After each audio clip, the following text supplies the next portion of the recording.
Is this Broncos team built to run the ball? Do they have the grit, the toughness? Today we're talking about the offensive line and new addition, Ben Powers. Hello, welcome into the studio. I'm Phil Milani, alongside Sidney Jones, Steve Atwater, and Eric Dalala. Guys, is this team, are they going to be focused on running the ball? Javonte Williams is back. Samaje Perine brought in. They're going to pound the rock, right, Oh, Steve? man, I sure hope so. Sitting out there looking at the mini camp the other day and just seeing how big our offensive line is. This is a sight for sore eyes, man. I love that because as a defensive player, you hate it because these guys are going to come. They're coming. They're downhill and they're big and they're playing to the whistle. As a defensive player, you don't like that. You want guys that are just going to block their guy and then not get down the field and try to mess around with the safeties and linebackers. Them being in this system, knowing the running backs that we have, knowing that we got Russell Wilson, that they'll be protecting in the pass game, is going to be a beautiful sight.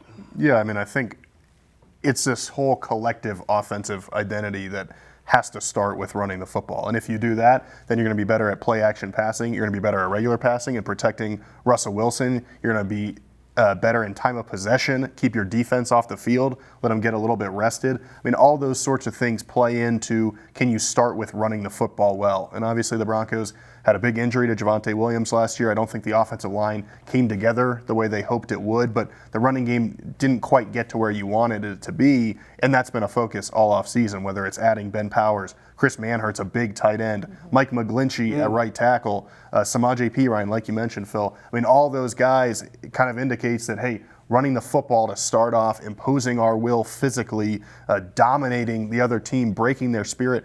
That's what this is all about. And then that sets Russ up to throw it deep off play action and to get those big chunk plays. But it's got to start up front. And you look at a guy like Ben Powers, he's big. He doesn't say a whole lot. He looks like he just wants to go out and push somebody around. Yeah. And Ben Powers, he was asked, how the run game worked so well, was so successful in Baltimore last season where he was. And like you mentioned, Eric, he's a man of few words. And he said, you have to have grit and you have to care. And as simple as that. Really, for a long time, when you think about the Broncos and the running game, you think about that zone scheme. Even back when you were playing, Steve, like smaller guys that were faster, going lateral. Seems like there's a new approach now. Yeah, there's going to be big guys coming downhill and just, working. Because these guys are working extremely hard here in the offseason. I think that's going to give them an edge once training camp starts and once the season starts that, hey, we've been doing this all along. And this is just our natural mode. We're full speed, we're coming downhill, and we're going to run it down your throats.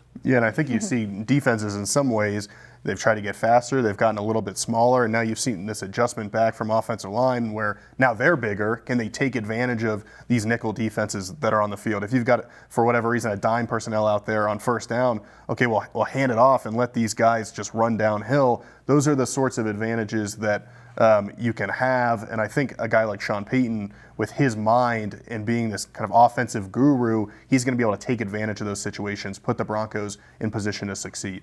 One of the things Ben Powers is going to have to do playing right next to Garrett Bowles, Sidney, help him along. That was what Dalton Reisner said he was doing a little bit of that. Yeah. How do you think that Ben could help Garrett Bowles get back to that 2020 season when he was a second-team All-Pro? Yeah, well, I think it's unfortunate, Phil, that Garrett Bowles got injured last season. So I think he, is using this offseason to get back into that groove. And, Ben Powers said he is already really good friends with Garrett Bowles, and they already have that chemistry built. So I think it's just working alongside each other throughout the offseason and training camp to build that relationship together. Yeah, you talk about the makeup a little bit here of this group. Ben Powers, a man of few words, comes into Denver with a little bit of a chip on his shoulder.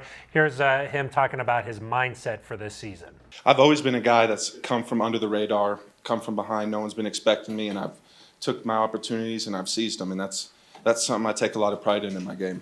You see Ben Powers there wearing that uncommon shirt, Sidney. It seems like these sayings, this type of thing, is a big for Sean Payton. Yeah, definitely. And I feel like that uncommon is the maybe unspoken team motto this season. And I thought Ben Powers said it best, winning in the National Football League is hard. It's hard. That's why there's only a few, one Super Bowl champion every single year. Only a few teams are good every single year. So it's uncommon to win. You want to be uncommon. So I love that motto. Yeah, and just, having those types of things around the locker room, on your shirts, just keep keeps reminding you that, hey, man, we got a long way to go, and it's not going to be easy. Yeah. I like that.